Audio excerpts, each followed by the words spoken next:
Dia 6 de janeiro. Seja muito bem-vindo ao plano de leitura anual da Bíblia com Lana e Rosânia. Hoje nós vamos ler de Gênesis 17 a Gênesis 19, usando a linguagem de hoje. Gênesis capítulo 17, a aliança e a circuncisão. Quando Abraão tinha 99 anos, o Senhor Deus apareceu a ele e disse: Eu sou o Deus Todo-Poderoso. Viva uma vida de comunhão comigo e seja obediente a mim em tudo. Eu farei a minha aliança com você e lhe darei muitos descendentes. Então Abraão se ajoelhou, encostou o rosto no chão e Deus lhe disse: Eu faço com você esta aliança. Prometo que você será o pai de muitas nações. Daqui em diante o seu nome será Abraão e não Abrão, pois eu vou fazer com que você seja pai de muitas nações. Farei com que os seus descendentes sejam muito numerosos e alguns deles serão reis. A aliança que estou fazendo para sempre com você e com os seus descendentes é a seguinte: eu serei para sempre o Deus de você e o Deus dos seus descendentes. Darei a você e a eles a terra onde você está morando como estrangeiro. Toda a terra de Canaã será para sempre dos seus descendentes, e eu serei o Deus deles. Deus continuou: Você, Abraão, será fiel à minha aliança, você e os seus descendentes para sempre. Pela aliança que estou fazendo com você e com os seus descendentes, todos os homens entre vocês deverão ser circuncidados. A circuncisão servirá como sinal da aliança que há entre mim e vocês. De hoje em diante, vocês circuncidarão todos os meninos 8 dias depois de nascidos, e também os escravos que nasceram nas casas de vocês, e os que forem comprados de estrangeiros. Tanto uns como outros deverão ser circuncidados, sem falta.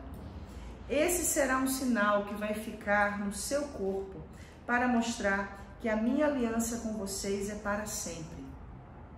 Quem não for circuncidado não poderá morar no meio de vocês, pois não respeitou a minha aliança. Depois Deus disse a Abraão: De hoje em diante, não chame mais a sua mulher de Sarai, mas de Sara. Eu a abençoarei e darei a você um filho, que nascerá dela. Sim, eu a abençoarei, e ela será mãe de nações, e haverá reis entre os seus descendentes. Abraão se ajoelhou, encostou o rosto no chão e começou a rir ao pensar assim: Por acaso um homem de 100 anos pode ser pai? E será que Sara, com os seus 90 anos, poderá ter um filho?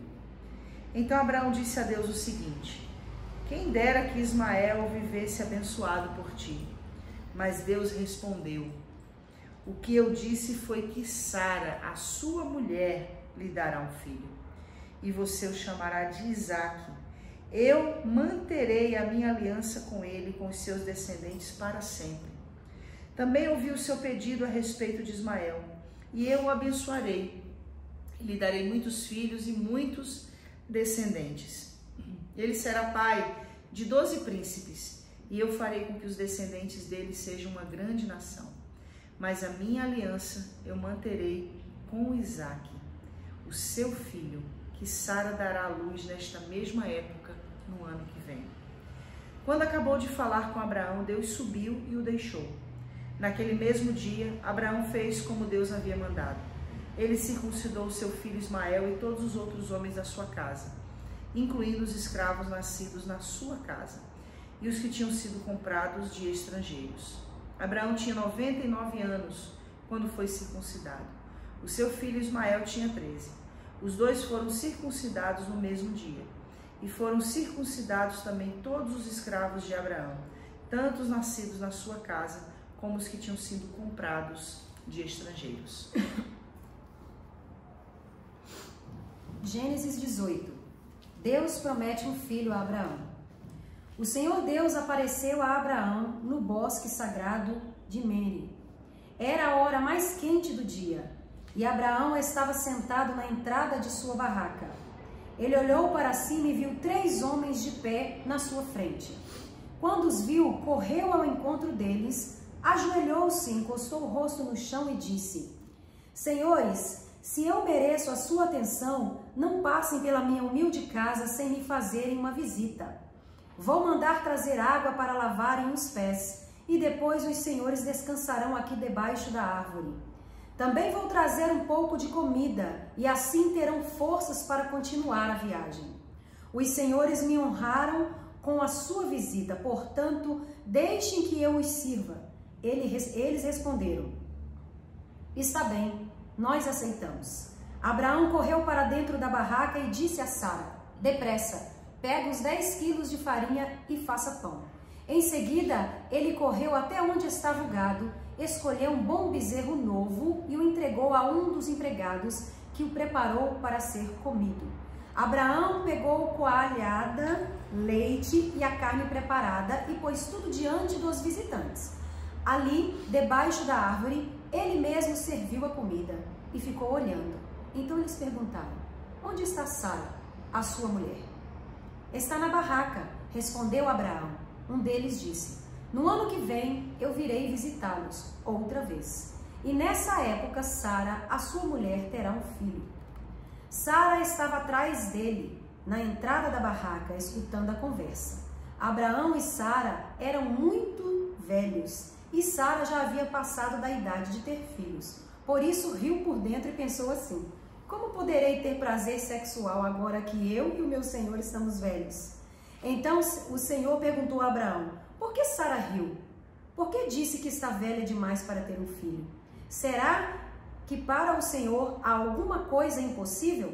Pois, como eu disse, no ano que vem virei visitá-los outra vez, e nessa época Sara terá um filho. Ao escutar isso, Sara ficou com medo e quis negar. Eu não estava rindo, disse ela, mas o Senhor respondeu: não é verdade, você riu mesmo.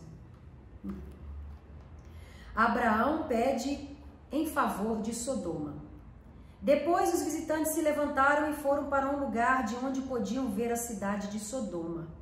E Abraão os acompanhou para lhes mostrar o caminho. Aí o Senhor Deus disse a si mesmo: não vou esconder de Abraão o que pretendo fazer. Os seus descendentes se tornarão uma nação grande e poderosa, e por meio dele eu abençoarei todas as nações da terra. Eu o escolhi para que ele mande que os seus filhos e os seus descendentes obedeçam aos meus ensinamentos e façam o que é correto e justo. Se eles obedecerem, farei por Abraão tudo o que eu prometi. Aí o Senhor disse a Abraão: há terríveis acusações contra Sodoma e Gomorra, e o pecado dos seus moradores é muito grave. Preciso descer até lá para ver se as acusações que tenho ouvido são verdadeiras ou não. Então, 2 dos visitantes saíram indo na direção de Sodoma. Porém, Abraão ficou ali com Deus, o Senhor.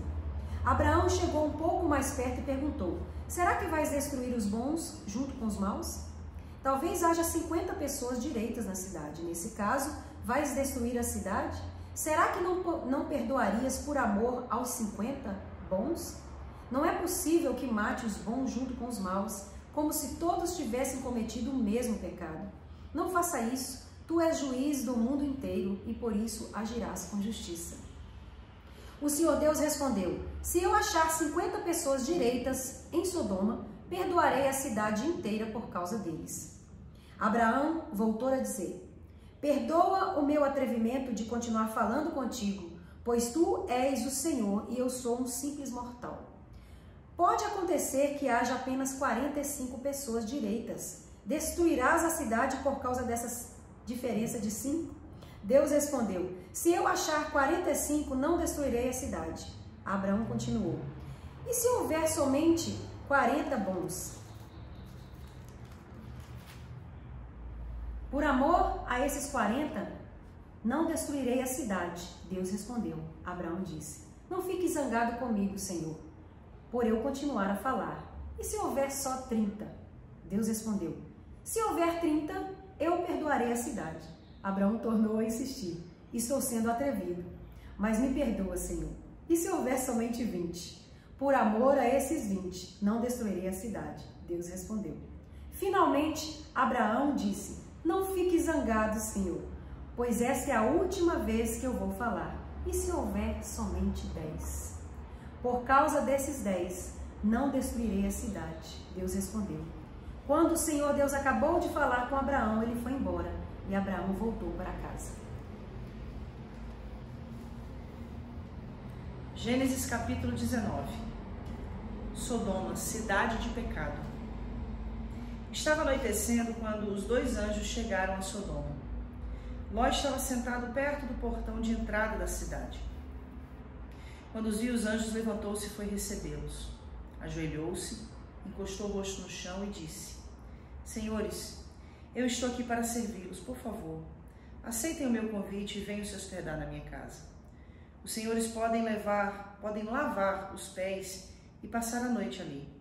Depois se levantarão bem cedo e continuarão a sua viagem. Eles disseram: Não, nós vamos passar a noite na praça.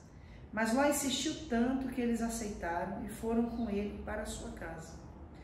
Ló mandou preparar um bom jantar e assar pão sem fermento. E os visitantes jantaram, mas antes que eles fossem dormir, todos os homens de Sodoma, todos os moços, como os velhos, cercaram a casa. Eles chamaram Ló e perguntaram: Onde estão os homens que entraram na sua casa esta noite? Traga-os aqui fora para nós, pois queremos ter relações com eles. Ló saiu para falar com os homens. Ele fechou bem a porta e disse: Por favor, meus amigos, não cometam esse crime. Prestem atenção. Tenho 2 filhas que ainda são virgens. Vou trazê-las aqui fora para vocês. Façam com elas o que quiserem. Porém, não façam nada com esses homens, pois são meus hóspedes, e eu tenho o dever de protegê-los. Mas eles responderam: Saia da nossa frente. E diziam uns aos outros: Esse homem é estrangeiro e quer mandar em nós. Depois viraram-se para Ló e disseram: Pois agora vamos fazer com você pior ainda do que íamos fazer com os seus hóspedes. Os homens de Sodoma se atiraram contra Ló e chegaram perto da porta para arrombá-la, mas os visitantes pegaram Ló e o puxaram para dentro da casa e fecharam a porta. Em seguida, eles fizeram que os homens, tanto os moços como os velhos que estavam lá fora, ficassem cegos e assim não conseguiram encontrar a porta. Ló sai de Sodoma. Então os visitantes disseram a Ló: Tem mais gente sua aqui? Pegue os seus filhos, as suas filhas, os seus genros e outros parentes que você tiver na cidade e tire todos daqui, pois nós vamos destruir esse lugar. O Senhor Deus tem ouvido as terríveis acusações que há contra essa gente e por isso nos mandou para destruir Sodoma. Então Ló saiu e foi falar com os homens que iam casar com as suas filhas. Ele disse: Arrumem-se depressa e saiam daqui, porque o Senhor vai destruir a cidade. Mas eles pensaram que Ló estivesse brincando. De madrugada, os anjos insistiram com Ló, dizendo: Arrume-se depressa, pegue a sua mulher e as suas 2 filhas e saia daqui, para que vocês não morram quando a cidade for destruída. E como ele estava demorando, os anjos pegaram pela mão Ló, a sua mulher e as suas filhas e os levaram para fora da cidade, pois o Senhor teve compaixão de Ló. Então um dos anjos disse a Ló: Agora corra e salve a sua vida. Não olhe para trás, nem pare neste vale. Fuja para a montanha, senão você vai morrer. Mas Ló respondeu: Senhor, não me obrigue a fazer isso, por favor. O Senhor me fez um grande favor e teve pena de mim, salvando a minha vida. Mas a montanha fica longe daqui e a destruição vai me alcançar e acabar comigo antes que eu chegue lá. Está vendo aquela cidadezinha ali? Ela fica perto. Deixe que eu fuja para lá a fim de salvar a minha vida. Veja que é uma cidade bem pequena. Então o anjo disse: Está bem, concordo. Eu não destruirei aquela cidade. Agora vá depressa, pois eu não poderei fazer nada enquanto você não chegar lá. Ló tinha dito que a cidade era bem pequena e por isso ela recebeu o nome de Zoar. A destruição de Sodoma e de Gomorra. Ló chegou a Zoar depois que o sol já havia saído. De repente, lá do céu o Senhor fez chover fogo e enxofre sobre Sodoma e Gomorra. Ele destruiu essas 2 cidades e também todo o vale e os seus moradores. E acabou com todas as plantas e árvores daquela região. E aconteceu que a mulher de Ló olhou para trás e virou uma estátua de sal. No dia seguinte, Abraão se levantou de madrugada e foi até o lugar onde havia falado com o Senhor Deus. Abraão olhou na direção de Sodoma e de Gomorra e de todo o vale e viu que da terra subia fumaça, como se fosse a fumaça de uma grande fornalha. Foi assim que Deus destruiu as cidades do vale. Mas ele pensou em Abraão e fez com que Ló escapasse da destruição das cidades onde havia morado. A origem dos Moabitas e dos Amonitas. Ló teve medo de ficar morando em Zoar e por isso foi para as montanhas junto com as 2 filhas. Ali os 3 viviam numa caverna. Certo dia, a filha mais velha disse à mais nova: "O nosso pai já está ficando velho e não há nenhum outro homem nesta região. Assim não podemos casar e ter filhos como é de costume em toda parte. Venha cá, vamos dar vinho a papai até que fique bêbado. Então nós nos deitaremos com ele e assim teremos filhos dele." Naquela mesma noite, elas deram vinho ao pai e a filha mais velha teve relação com ele. Mas ele estava tão bêbado que não percebeu nada. No dia seguinte, a filha mais velha disse à irmã: "Eu dormi ontem à noite com o papai. Vamos embebedá-lo de novo hoje à noite e você vai dormir com ele. Assim nós 2 teremos filhos com ele e conversaremos e conservaremos a sua descendência." Nessa noite, tornaram a dar vinho ao pai e a filha mais nova teve relações com ele. De novo, ele estava tão bêbado que não percebeu nada. Assim, as 2 filhas de Ló ficaram grávidas do próprio pai. A mais velha teve um filho a quem deu o nome de Moabe. Ele foi o pai dos Moabitas de hoje. A mais nova também teve um filho e pôs nele o nome de Benjamim. Ele foi o pai dos Amonitas de hoje. Chegamos. Hoje tá... falar sobre muitas coisas importantes. Vamos. Nós entramos dentro de um contexto que é utilizado já há 2 milênios pela igreja para justificar a exclusão da graça aos homossexuais. E obviamente que o texto de Gênesis 19 é um dos textos que são usados como base para condenar a homossexualidade. Eu gostaria de falar dentro de todo o contexto daquilo que foi lido, porque nós bem sabemos, e já ouvimos muito essa expressão, que texto sem contexto é pretexto. E realmente é um terrível pretexto para excluir aqueles que o Senhor não excluiu, para impedir de usufruir da salvação aqueles a quem o Senhor não impediu. Quando você começa a ler Gênesis 19, você precisa entrar dentro do contexto histórico-crítico da ocasião. Se nós formos perceber, Abraão era o primeiro patriarca. Isaac ainda não havia nascido, obviamente Jacó também não. Os 12 patriarcas ainda não existiam, que são os 12 filhos de Jacó. Não havia havido ainda os 430 anos de escravidão no Egito. Moisés ainda não havia libertado o Egito e, por consequência, Deus ainda não havia se revelado através da sua lei, a qual em Moisés ele trouxe a compreensão dos 10 mandamentos. Então não havia uma lei específica nesta época que dirigisse os homens. Não havia uma lei provinda de Deus que instruísse os homens devidamente. Mas havia uma lei naquela época que era conhecida como Código de Hammurabi. E esse Código de Hammurabi, ele ensinava o cuidado que deveria se ter com os transentes, com os visitantes, com os estrangeiros. O texto alega e nos deixa muito claro que Sodoma era uma cidade rica, era uma cidade muito próspera. Não sei se você se lembra na ocasião que nós lemos da separação de Ló e de Abraão. Abraão disse para Ló: escolha o lado para onde você vai, porque se você for para a direita eu vou para a esquerda, se você for para a esquerda eu vou para a direita. E a Bíblia diz que Ló olha para as campinas verdejantes do vale de Sodoma e Gomorra e escolhe esse lado, esta direção. Por que Ló escolheu essa direção? Porque era a direção aonde havia riqueza, onde havia prosperidade, onde havia fartura, aonde a terra era fértil. E essa era a referência de Sodoma e Gomorra naquela época. E havia uma maneira de se subjugar, de se humilhar, de se dominar os estrangeiros na época. Qual era? Era os submetendo a atos de humilhação. Então você imagine que a palavra de Deus fala aqui em Gênesis capítulo 19, e nós vimos isso quando Ló ele tenta fazer com que os homens daquela cidade abusem de suas filhas, usem as suas filhas, ao invés de usar dos homens visitantes que estavam dentro de sua casa. O que é que aqueles homens dizem? Gênesis 19, versículo 9. saia da nossa frente. E diziam uns aos outros: esse homem é estrangeiro e quer mandar em nós.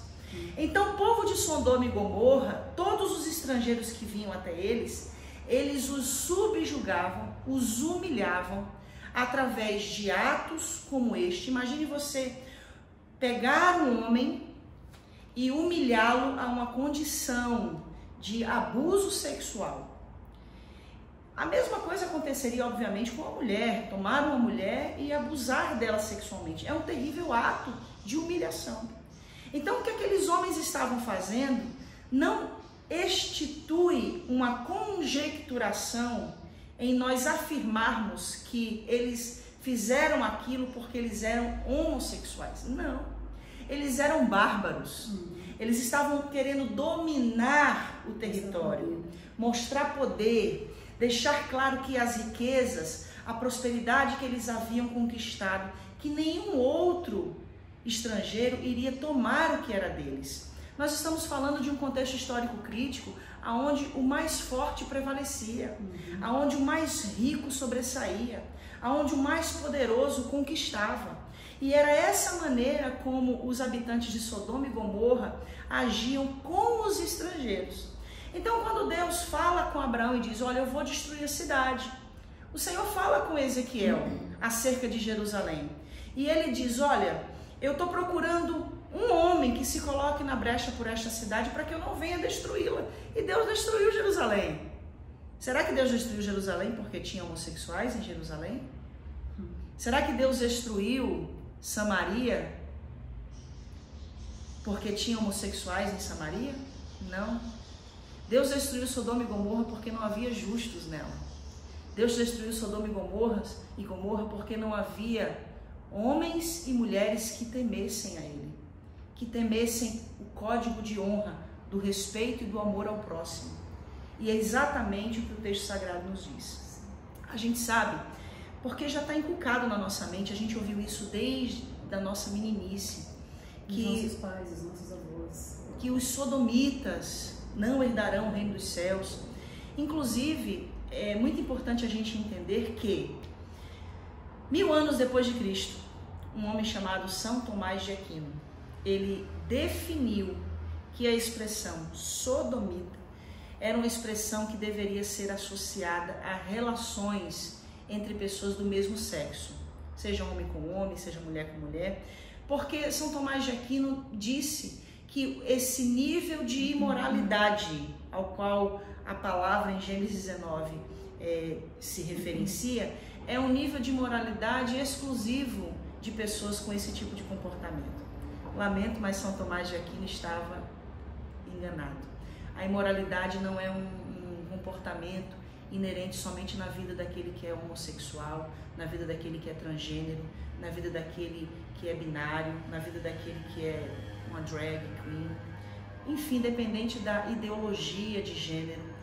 Lembrando que ninguém faz uma escolha. Muitas vezes as pessoas usam essa expressão, né? Ah, ele escolheu, ou eu escolhi. Não, você não escolhe ser gay. Você não escolhe ser alvo de preconceito. Você não escolhe. Ou seja, não é uma opção. Não é uma opção. É intrínseco em nós, assim como a cor da nossa pele, como a cor dos nossos olhos. Por mais que a gente queira, a gente não muda. Assim como o negro não escolheu ser escravizado durante séculos e ser considerado uma raça inferior. Quando Hitler, querendo estabelecer uma raça ariana, uma raça pura, matou milhares de negros, milhares de homossexuais, essas pessoas que morreram perseguidas por Hitler, assim também como os judeus, não morreram porque fizeram uma escolha de serem judeus, de serem negros, de serem homossexuais, ou até mesmo pessoas que tinham deficiência física, que também eram mortos por Hitler e pelo nazismo. O que eu quero deixar claro aqui hoje com a pastora Rosânia é o que o texto diz. Infelizmente, a maioria de nós sempre leva adiante aquilo que aprendeu, sem voltar às Escrituras para entender o que de fato as Escrituras nos dizem.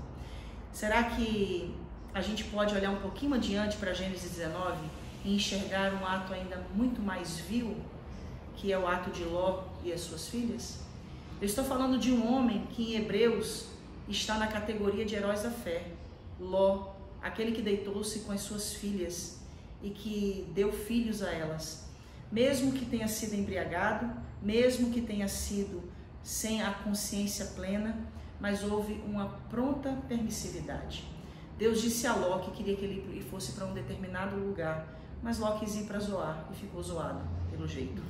Ou seja, a Bíblia é muito mais do que um livro que deve ser usado para acusar, para destruir, para inibir a possibilidade das pessoas de ouvirem a falar a respeito de um Senhor e de um Salvador.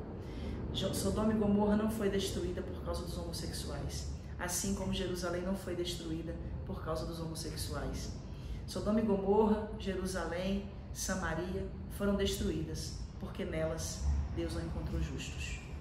E é isso. Fica aí com esse estudo hoje e amanhã nós estamos de volta. Deus abençoe. Deus abençoe.